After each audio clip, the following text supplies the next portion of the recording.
Hi, my name is Amanda Dlamini, former captain of Banyana Banyana, and I'm one of the mentors in the Ryobi Won't Quit crew. Well, my first encounter of mentorship had to be when I moved to Durban, which was obviously a major culture shock, moving from the rural areas and finally exposing myself to an all-girls team. Within that space, you're exposed to references and mentors like the team manager, who was Mary Jane Sokela, and Nandi Pamlomo, who's the former Banyana Banyana legend, as well as Veronica Pewa, who played her football overseas in England for Arsenal. And I thought, for me, in as much as it was a culture shock, but then at the same time it exposed me to so many possibilities, being surrounded by these people who I considered as mentors. And I thought that was really a positive for me, because then I sort of believed that I could fulfill my dreams. That ability to have a mind that is teachable. I knew that I had that within me, but obviously it had to take people like Abo Veronica Pewa to make sure that they hold my hand and have that responsibility on their shoulders to be in charge of the younger ones that are coming through. So I think for me that was really an example of mentorship that really encouraged me to just keep going, and finally found myself in the national team.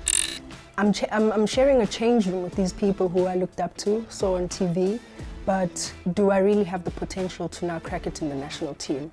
It would have been easier for me to pack my bags and leave, because I thought this is quite intimidating. These are big names, but like I said, I knew that I had it within me, that attitude of not quitting. With mentorship, I think one needs to understand that you will be exposed to different kinds of people that will have an influence in your career, but also in your life. And in this case, I was exposed to a team manager at a very early stage, someone who played a very critical role in the foundation phase of my footballing career, a teammate who had already succeeded and was already in England, and her role in mentorship was to just broaden, my vision, but to broaden my territory of believing that I can also find myself in England.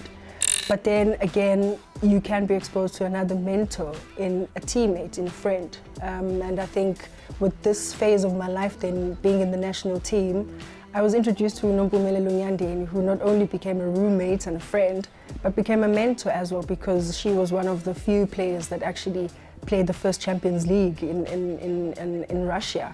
And she was a teammate and a friend. And for me, that just meant that this is another further step, not only just playing overseas for England, but it's Champions League status. So I think it's very important to understand and align yourself with people who probably have been there before, have done it. It could be someone who's retired, it could be someone who's very close to you, because I honestly feel that mentorship speaks to different angles in your career, but also in your life. And I think my friend Nompumelelo Nyandeni became a mentor, I think without even being aware. I think some of the qualities that I would expect, from a mentor is someone who absolutely has the patience, because I think as a student you always want to ask a lot of questions, and a lot of patience goes into that, but also the accessibility. You can't be a mentor and you're not easily accessible. For me, I thought there are different kinds of people that were very accessible, very patient, but also that certain level of focus and drive, because you will need someone to navigate that path with you or for you, in showing you the ropes of that career or space.